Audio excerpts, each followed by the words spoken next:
Good afternoon. Good morning if you're on the West Coast. Good night if you're watching in a European country right now. Is it nighttime over there? Pretty close, right? Close enough. Close enough. This is U.S. Home Talk. We are live every Wednesday, 12 noon Central Standard Time, and on demand at ushometalk.com or anywhere that you find your podcasts. We are your hosts, Mike Overson with Luminate Home Loans. Got Jason Walgrave with Remax Advantage Plus and the Minnesota Real Estate Team, Walgrave Real Estate Group. And we have Marcus Walgrave coming to us from sunny South Dakota. He's with Heg Realtors. He's working on his tan, as you can see, folks. A lot of sun there. Sunshine State over there in South Dakota. I got my Coolabar shirt on. Yeah. Nice. So we are live here, like I said, every Wednesday at noon Central Standard Time, taking your questions, talking about current events in real estate and mortgage, and then answering any questions that came in during the week from our last show.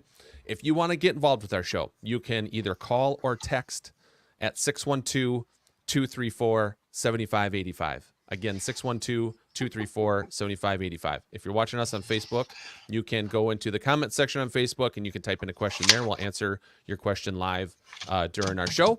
And then we're going to cover any other sort of... Who's typing? Is that you, Marcus? Nope. It's slouching, Jason. It's Jason, isn't it? You sit up straight. So last week I had a bus Jason last week for tapping on the desk because you hear the boom boom boom boom every time you tap on the desk. So now he's rubbing it in and he's banging on his keyboard. See how it goes. I see how it is. Truly the best sounding podcast. Yes, absolutely. Anyway, we answer your questions, mortgage, real estate, credit repair, anything you want to talk about. Just reach out to us, call us, text us, or go on Facebook Live. Submit your question through the comments section there, and we'll answer it live there. What are we talking about today? We are going to be talking about popular home financing options for the spring of 2024. So we're going to talk about what we're going to be seeing coming up here in the spring of 2024 in the real estate market, and why these options that we're going to talk about are going to become popular. So, you real estate agents in the show here today, our inventory. How would you describe our inventory as a whole going into spring of 2024? Painfully low. Painfully low, not even low, but painfully low. Painfully low. All right, Marcus. How would you describe it? That's a fair assessment of our market in the Sioux Falls, South Dakota area as well. It's so low. and correct me wrong, Jason, but I think at this point in January, this is our second lowest level inventory of all time. Sounds about right. Well, at least since we've probably been, doing our gigs here with mortgage and real estate. Yeah. Marcus, sounds like you guys are in the same boat. Almost the lowest of all time at middle of January. Yeah, it's those historical low numbers, so at or near it. Okay. So let's talk about how many buyers are you guys working with? If you had to describe the level of buyers that you have that are actively pre-approved and looking for houses, you would describe it as? More than there are houses available. I'd say more than normal for the month of January, when those rates came down as quick as they did here in the last, 45 days, Mike. Like people who were sitting in the sidelines caught them off guard. They're reaching out sooner. They maybe were saying, hey, we're going to hold off until spring, summer. And now it's like, well, numbers make sense. If you can find it for us, we'll get out there and start looking at them with you. We certainly have a backlog of pre-approved buyers in our end. I mean, stacks of files back here of people that are pre-approved, waiting for the right whatever, right? It's waiting for the right house to come along. It's waiting for a house to open up in the right school district. It's waiting for their monthly payment to get to a certain level at the price range they're looking at. They're waiting for something, right? And a lot of times it's just, especially this time of year, it's just inventory wise, right? So when we come into the spring here, what we're going to see is we're going to see more inventory come on, but it's going to be like a piece of meat, thrown in the old Nile River, right? The piranhas are going to be there and it's going to be gone in 2 seconds because we have all these pre-approved buyers that have their eyes on the market, ready for the next or waiting for the right house to come along. And sure enough, when the right house comes up, there's going to be multiple offers on it, and it's going to be very competitive. So Mike, I definitely appreciate that analogy of the housing market and buyers being like piranhas eating meat. I mean, it is. I'm trying to visualize this whole thing that you're talking about. Right? It's gonna. I mean, the spring market's already begun. And we talked about this, a little bit in the last couple of weeks. Our December was a record December as far as signed deals, closing in January and February. The spring market has begun sooner this year than probably any other year that I've been in the business. And so, like you said, a lot of buyers that have been on the fence waiting for those rates to come down. They've come down now to a good number, a reasonable number. And folks are, like Marcus said, they're not going to wait until spring or summer. They know that the longer they wait, more competition, more likelihood you're going to be in multiple offers. And so we're busy now, we're active, and we're helping a lot of folks out. Yeah, educating a lot of people, right? I mean, even if those first-time home buyers who might be renting, and they say, "God, my lease doesn't end until May."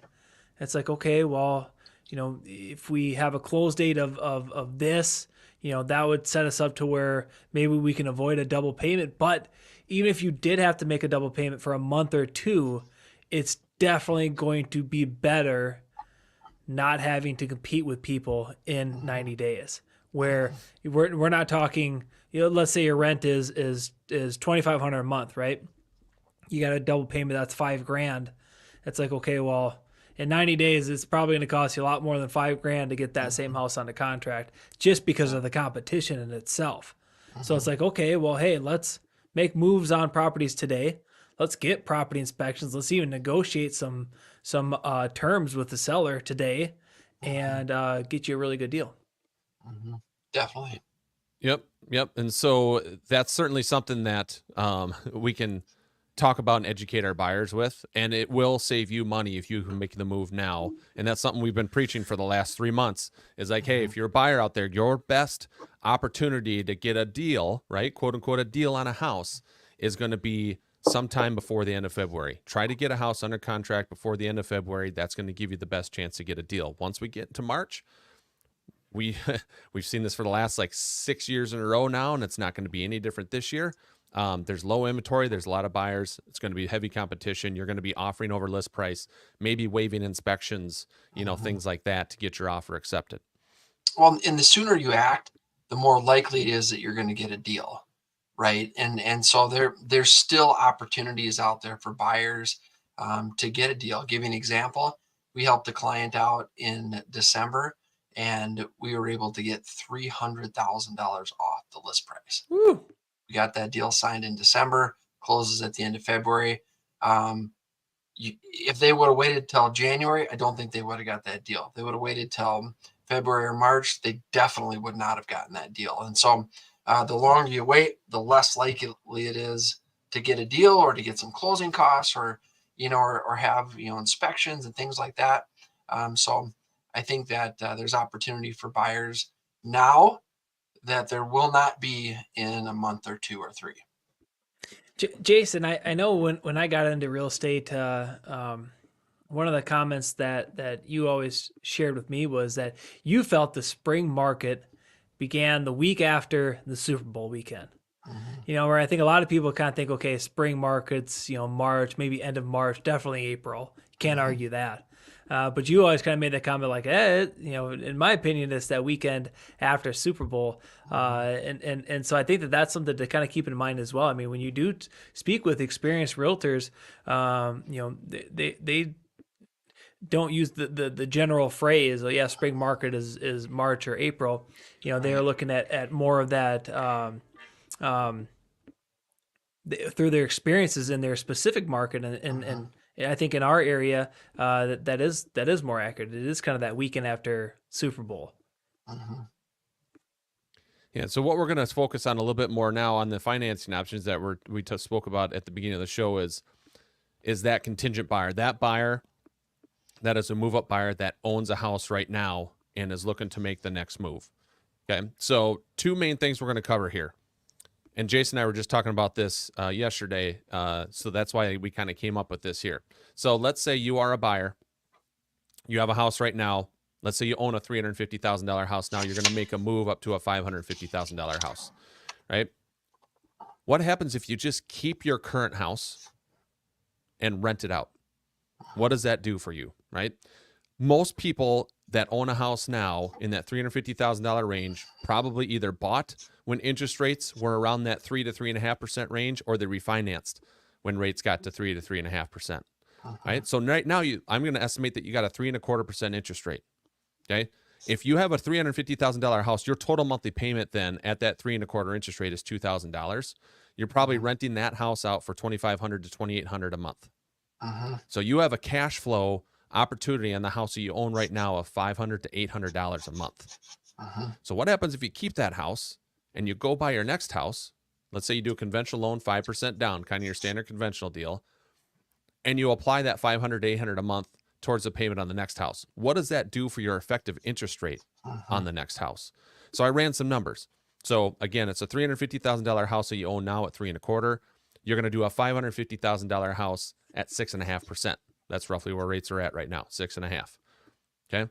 Your total monthly payment on the new house is $4,077. But if you cash flow $500 on the old house, that knocks that payment down.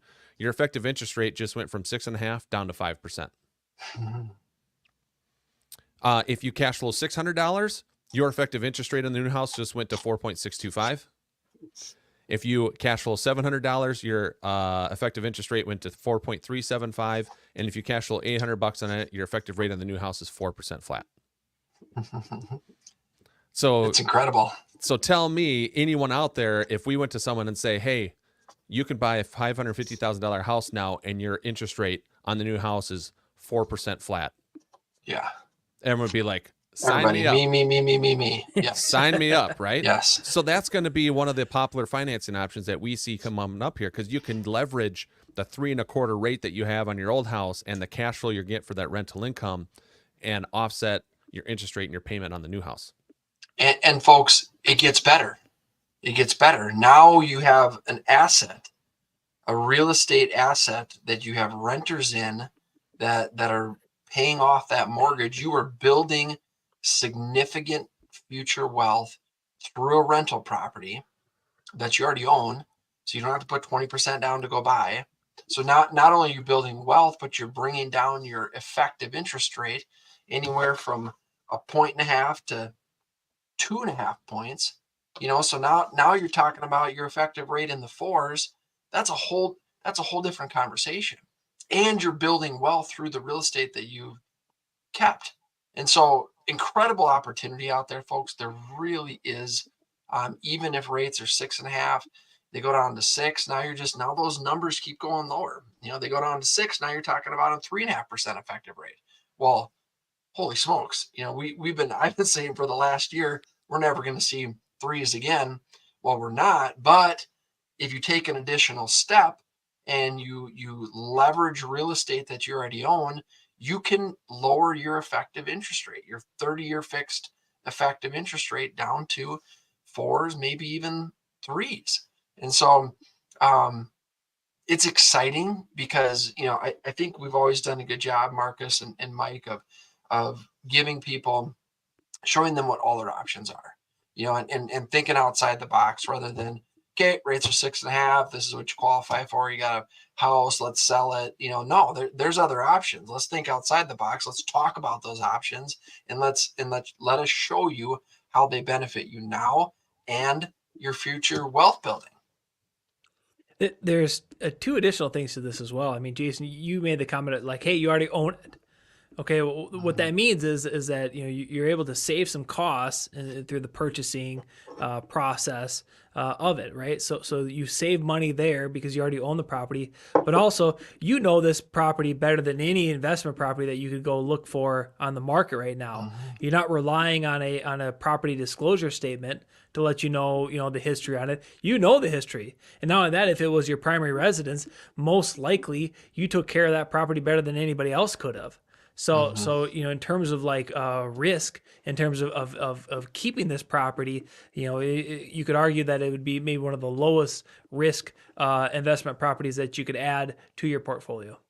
Yeah, and if you wanted to buy a $350,000 investment property right now, holy smokes, good luck on that. Number one, you're going to have more competition than ever before because that's a price point where there's probably more buyers.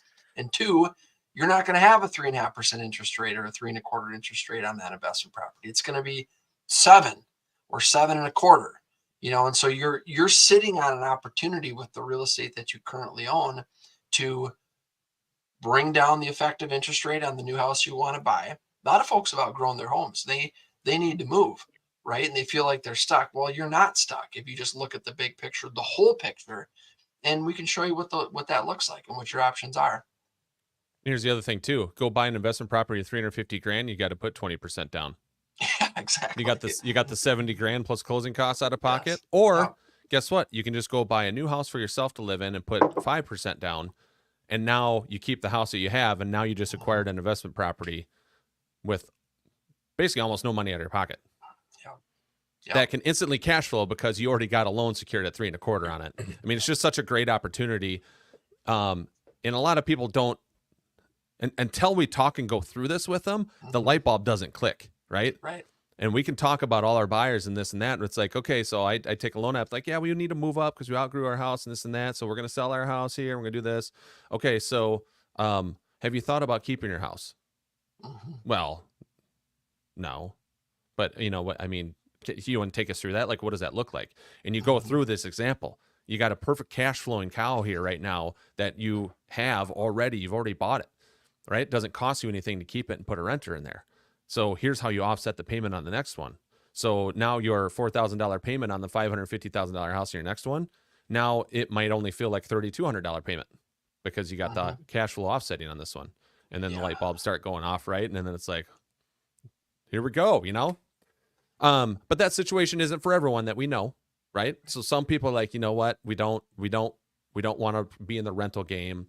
We just it's too much of a house, or we just don't want to deal with it. Or maybe they're moving. Maybe they're moving to a different state or something. They don't want to keep a rental property, that's too far away to rely, on them being able to manage it themselves. They'd have to get a management company, whatever the case may be. They just don't want to be in the rental game. So now how do you take that contingent buyer as a real estate agent into this spring market and be competitive with offers? Because when you write your offer is going to be contingent upon this house over here selling. How do you do that? Oh, I think you have a solution to that, Mike, don't you? I do have a solution to that. Softball, home run. So Luminate, we have our cash buyer program. Here's how it works. You have someone who owns a house right now, right? They want to sell that house eventually. They're a contingent buyer. Hey, I want to make an offer in this house over here, but it's contingent upon this house selling. What we do is we're going to go in there and we're going to say, Mr. Buyer, so you can be more competitive in this spring market, we're going to go buy the next house for you with cash in our name. So you pick the house that you want to buy. You pick the terms on the house. So how much do you want to pay for it? When do you want to close on it? Do you want the seller to pay any of your closing costs? Whatever terms you want, it's your terms that you're picking on the next house that you want to buy. Then the offer is going to go in our name as a cash offer. So we got the cash. We're going to go in there as a cash offer underneath the terms that you picked, and we're going to go secure that house right now. You're going to rent that house back from us until your old house sells. So that gives them the flexibility to make a non-contingent offer on the next house. It's a cash offer on the next house. They get a move into the next house as soon as we close on the cash offer side of it, and they're just going to rent it back from us until they get their old house sold. Once they get their old house under contract to be sold, we just sell the new house to them for the exact same dollar amount that we bought it for on the cash offer. Mike, this is so huge. We've talked to so many sellers in the last 3 or 4 years where they want to move.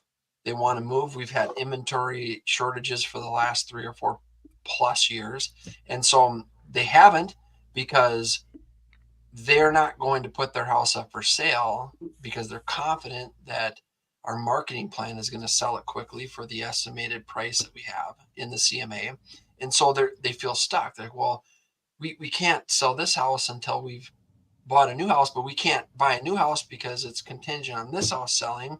And certainly if we're in multiple offers, there's no way a seller is going to take a contingent offer. You have a solution now that takes a contingent financed buyer, transforms them into a cash buyer through your program, non-contingent. Now we have the ability to go out, secure the new house. We get under contract, we get it secure. Maybe we put the closing date out 60 days. We already have a very good, accurate estimate on how long it's going to take us to sell their house and what we're going to likely sell it for. So in most cases, folks, we're going to, once we've secured the house you want to buy, we get your house on the market. We get that one sold and under contract. We'll line it up so that we close on or right around the time when you guys are scheduled to close on the cash offer. So there's, in most cases, you're not even going to have a mortgage payment and a rental payment because we went through this program, because we're going to time it right. But most importantly, it converts, again, a financed contingent buyer, transforms that buyer into a non-contingent cash buyer.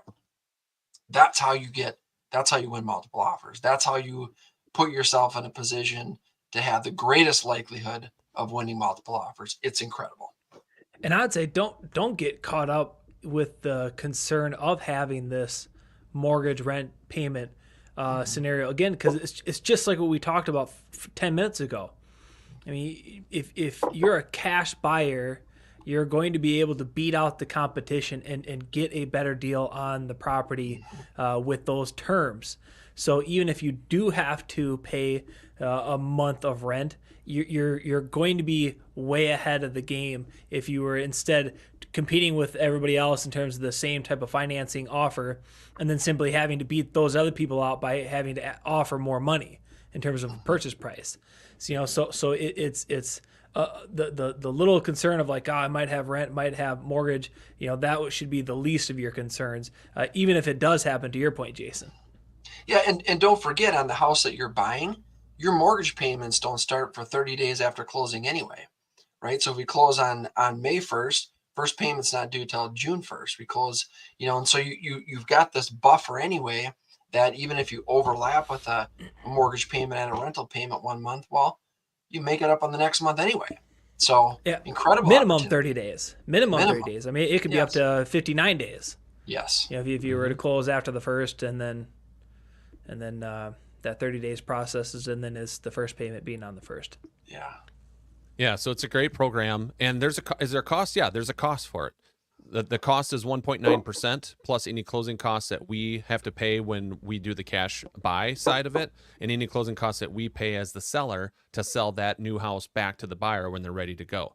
In most cases, we're estimating about 2.5 to 3.5% of the purchase price of the new house is what your costs are going to be. So everyone's like, well, yeah, but we got this extra cost we got to worry about, and we don't know if we want to do that. Well, when you're a cash buyer in a spring market like this, do you think you can negotiate terms that are 2.5 to 3.5% better on the new house because you're a cash buyer now versus contingent financed? I think in most cases, yes. Right. Yes, you can. At a minimum.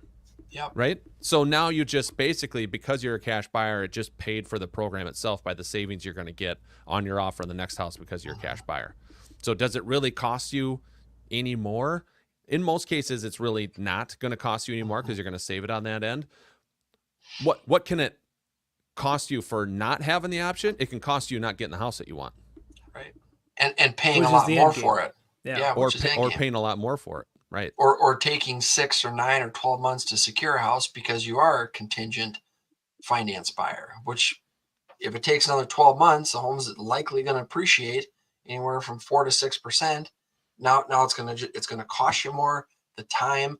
And guys, look, it is incredibly stressful for a buyer to go out, look at a house, say, I want that house, emotionally connect and commit to the house. You write the offer, you're making an offer of, $300,000, $400,000, $500,000, and you don't get it.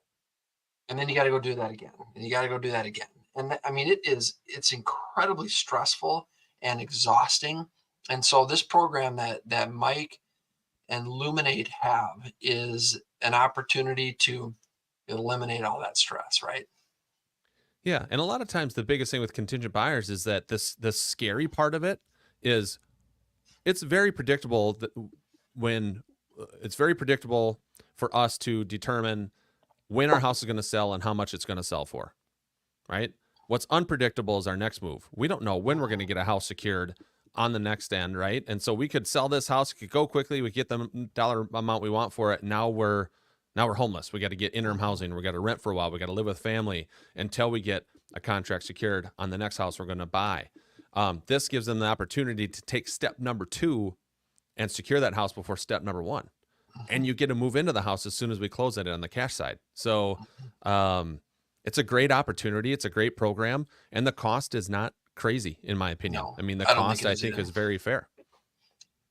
I mean, would you rather spend 2.5 or 3.5% on the program, or an extra 10% in a multiple offer deal because you're financed and because you're contingent and it takes you, 5-6 months to do? I mean, I think this is a fantastic program for almost anybody in that position right now where they have a house to sell and before they can buy it. Yep. The other way you can use the program, let's just say you're a finance buyer, first time home buyer, conventional 5% down. Don't have a house to sell, so you're non-contingent, right? Life is good right now. You get into the spring here and you make an offer on that bread and butter price point in the Twin Cities here. Let's say it's a $350 house. It's 10 offers on the house. If you're a conventional 5% down buyer, the seller is going to look at cash offers first. They're going to look at the conventional 20% or more down buyers next. And then it's going to be conventional with less than 20% down, then FHAs and VAs and so on, right? You can use this program, and the cost of the program is only 1%. So it actually decreases almost a full percent. But the cost is only 1% at that point. But now you can use our cash offer to go make a cash offer on the next house. And we'll buy it cash and we'll sell it back to you, just like a previous example. So let me ask you this, Marcus. If you're a seller and a seller gets 2 offers, they're one offer, let's say that it doesn't matter what the house is priced at. Let's just say that one offer is $400,000 and the other offer is, and that's a financed offer, whether it's FHA or VA or conventional, it's financed. So it's contingent on financing, contingent on appraisal, $400,000. Or And it's listed at 400. Yeah, and it's listed at 400. Yep. And or you get an offer, a cash offer, that's 400,000, but they're asking the seller to pay for that 1% fee. So essentially, it's a 396 offer. If you're a seller, would you take less money for a cash offer with no financing, no appraisal contingency, essentially guaranteed it's going to close, or are you going to roll the dice on a contingent offer that's 1% more? I think most sellers will take the cash offer, even though it's a little bit less money, because it's a safer bet. What if that seller wants, what if they're in a situation where they want to buy something, or maybe they've already identified what they're going to buy? Are they going to risk it? They're going to risk the finance deal over the cash deal, even though the cash deal is a little bit less? Probably not. They're going to take that cash offer. And if they don't, well, then the buyer pays the 1% and you're still going to secure the house. Yeah, we'll be doing a multiple offer show here in the near future, and I think that's when sellers are working with an experienced realtor who can convey that message of, hey, there is value to peace of mind, and obviously that value fluctuates by the individual. But for example, that you just gave Jason, if a seller is looking to purchase something, well, without any doubt, they're going to take a cash offer, virtually guaranteed, no appraisal, because then they know they can rest easy, sleep well every night, all the way up until closing, and they still get to close the one that they're selling. Maybe that one's contingent on what they're buying. So, I mean, there's so many factors on why a cash offer is still king, even though that conventional offers are pretty rock solid today, right? I mean, ever since everything got reformed. But I mean, it's just when you're looking at other factors in play, other moving parts, that peace of mind holds a value. And in some cases, it's definitely much more than 1%. Yeah. And what if the sale of that house is, that buyer's contingent on the sale of their house, and that buyer's contingent on and you got 4 or 5 things lined up where they're all contingent on financing and homes closing. Everyone's got their house under contract, but it's contingent on the houses closing. Well, holy smokes! This end buyer, they're relying on 2, 3. We've seen 4 other transactions to happen, all contingent on closings and financing, and you eliminate all that with a cash offer. You're not relying on anybody. You got cash. Yeah, it takes away a lot of the moving parts, a lot of the stress. I mean, it's just more of a guarantee that we're going to be able to get to closing. Because, I mean, here's the other things too, right? It's, people lose their job during the loan process, or something happens with your credit during the loan process, right? Some sort of fraudulent thing comes up on credit. Now it takes time to fix that. There's weird things that can come up, right? Or Whenever they're financing pre-approved and they just choose to buy a car all of a sudden. Yeah. Literally got an email the other day from someone saying that sale fell through because buyer decided to buy a Mercedes a week before closing. Didn't think that the bank would find out. And can they move into the Mercedes? Yeah. I suppose you can. Yeah. Hopefully it was a big one, like a van or something. You add $1,100 monthly payment to the mix, and now they don't qualify anymore. Shoot. Just unreal. Anyway, so you get goofy stuff that comes up, right? Cash eliminates all those weird things that can pop up, all those life events that can pop up that sometimes can be prevented. Like my Mercedes example, sometimes can't be prevented. Maybe something happens with your job, or a spouse or something happens, and somebody steals your identity. Yep, something weird like that comes up. So a lot of value to cash offers when you can eliminate all that type of stuff. That's a game changer, Mike. I think you guys got an incredible program over at Luminate Home with that. I just kind of think of it too, where this may have been as long as a couple years ago, where you guys were in a sense like guaranteeing the close date. I don't know if that's still something that you guys offer, but nobody was doing that. It seemed like Luminate Home was kind of leading the industry with some of those options for their clients, and you guys are kind of doing it again. So. Yep, we still have our $15,000 close on time guarantee. There's caveats at that, right? You got to give us at least 30 days to close the loan from the receipt of purchase agreement, and things close like tomorrow. That. Yeah. I want to close a week from now, Mike, on financing. Can you guarantee it? $15,000. So we still have that close on time guarantee, and that helps out for those people that either don't want to do this cash offer deal or whatever. But that $15,000 close on time guarantee kind of gets pushed back to second place now that we came up with this cash offer program, because cash is king, right? And so that's going to be talked about less. The cash offer deal is going to be talked about more, because this is going to be the hot deal going into the spring here. Mike, how many states do you lend in? So Luminate Home Loans, so our Luminate Bank, Luminate Home Loans, we're in 49 of the 50 states. I personally can lend in 44 of them, 44 Fantastic. States. What's the one state? Yeah, who's the one who didn't make the cut? Who's the loan? I think New York is the only state that we don't do. Interesting. I was thinking it was like Alaska or Hawaii or something. I was thinking Hawaii. I'm pretty sure we got both of those locked down now. Yeah. So there's something goofy in New York. They got weird state rules and stuff. So it's one of those things where we'll eventually get it, but it's more of a process, and there's more red tape that our compliance department has to go through in order to get license for that state. So dude, there's a lot of weird stuff going on in New York. I mean, let's be real. I mean, yeah, we could talk about getting approved to be doing mortgages in New York, but there's a lot of other stuff we can talk about that's way weirder than that. So, but yeah, South Dakota, heck yeah, South Dakota. Marcus and I, we've done some deals out there in South Dakota. Yeah, we have. Yeah, been awesome. We got South Dakota State out there winning national championships in football again. I mean, it's all good stuff. Here we out go. there. Jackrabbits. Not only did they win, I understand this isn't real estate, and I didn't go to school at South Dakota State like you did, Mike. Jackrabbits, SDSU.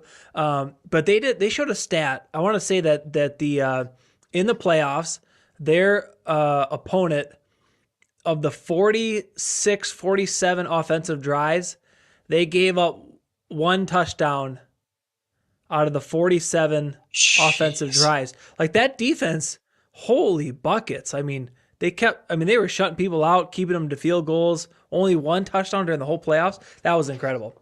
We outscored. I think that's what the stat was. I'm pretty certain it was, and Yeah. it was impressive to say the least. We outscored our opponents in the playoffs 146 points for us and only 15 points for who we were playing. Yeah, That's They said That's it was one of the domination. most. Yep, they said it could be the most dominating defense ever in the FCS playoffs. So pretty awesome. pretty sweet. I mean- That's why I I got mean, my Jackrabbit blue on today. You see you- that? Got my Jackrabbit blue on, baby.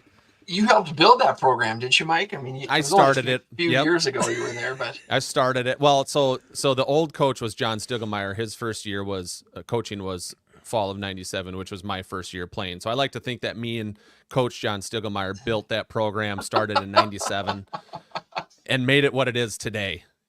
So nice work, buddy. Nice work. I wish I are had they like going to send 20 you a years ring? Yeah.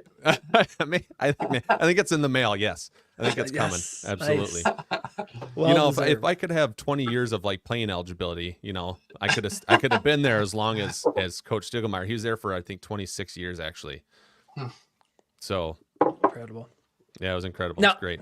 Now back to real estate here. In the beginning of the show, we were talking about some inventory things, and I know we need to discuss this at another time, guys. But yeah, I keep on hearing and everybody talk about the silver tsunami, and I think that's a topic I think our listeners will want us to address one of these days. In terms of the baby boomers, they are just dominating the real estate market, and we talk about inventory, and it's like our builders aren't going to be able to fix it. Our builders aren't going to be able to fix it. Nice grays. Are you saying I'm coming, Marcus? I'm coming. Yeah, you're right. I'm coming. the OV silver tsunami. That's right, baby. But I think that's something we'll need to talk about, because I mean early in the show, Mike, you gave that example about keeping your home and leveraging that and getting a new effective rate on your purchase. I mean, obviously that doesn't help inventory. So I think that's something that we'll have to address here in the upcoming weeks. I know all three of us have been telling people this for years. This whole idea of like, oh, hey, the market's going to tank and the prices are going to come down. It's like, how is it going to happen if the inventory there's other than this silver tsunami, which is, in my opinion, theoretical, especially when you have these options of keeping properties, in a sense, buying and having a new effective rate being an option. And baby boomers are super savvy financially. They're not going to skip out on opportunities like that. So I think it's something that, we gotta talk about someday. Yeah, inventory wise, you look at number of homes built per decade. If you look at the last 4 decades, you go 4 decades ago, 22 million homes built in the U.S. during that 10-year span. 3 decades ago, 25 million built. 2 decades ago, 27 million homes built. If you look at the last decade, 2010 to 2020, 5.8 million homes built. And our builders aren't. One fifth of what needed to be built to meet the demand. So our inventory is not going to crawl out of this hole anytime soon. We were 20 million homes short during 2010 and 2020 to building, right? Yeah. We're trying to catch up now. We're not going to catch up overnight. We're going to have low inventory for several years yet. And our builders are doing a phenomenal job. And so there isn't, it's not like they're dragging their feet.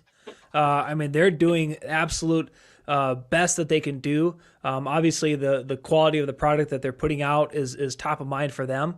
So they're going to do their best to make sure that they're building phenomenal homes for these homeowners and families and et cetera. And so, but it's just, those are some stats that you just can't ignore. But how many builders are building in what would be considered our timers price point? Not many. It's tough. I mean, the cost of land is expensive. Yeah. Developing is expensive. So I mean, they can't build in that price range. There's no money to be made in that price range. So builders are all going in the move up buyer range. Well, the problem is the move up buyers don't want to go up into that range based on housing costs right now. right? Right. We need to open that up. Either if the government really wants to try to help fix the housing shortage, right, our inventory levels, they'd have to incentivize builders some way to start building homes in that first time home buyer price point. Right. Agree. Yeah. Which, And we need and more I don't labor. know what that looks like. Yeah, and I don't know what that We looks need like. a It could be lot more labor. right. You know, there's a lot of ways you can. I mean, a lot of back end ways you can skin that cat. Material, you gotta subsidize material costs or labor. You gotta have cheaper labor costs, or you gotta do something there if they want to do that. If it's on their radar to do that, that's really what I think needs to happen. And that's where our inventory now goes up, because we're not going to see a bunch of foreclosures happen. We're not going to see a bunch of short sales happen. Everyone has equity in their house. They're not going to let that go. A huge majority of the U.S. have rates in the between 3 and 4%. The payments are affordable, so that's why we're just not going to see foreclosures and short sales come up. Yep. So You got to be a smart buyer moving forward for many years. all right, yeah, we got a whole nother show we can talk about that. But so as our show comes to the end of this week, we want to thank everyone for tuning in live or catching this podcast at a later time. You can find us anywhere that you find your podcasts, or on our website at ushometalk.com. We're here to help with all of your real estate and financing questions and needs. This is Mike Overson and Jason Walgrave and Marcus Walgrave. We'll catch you next week.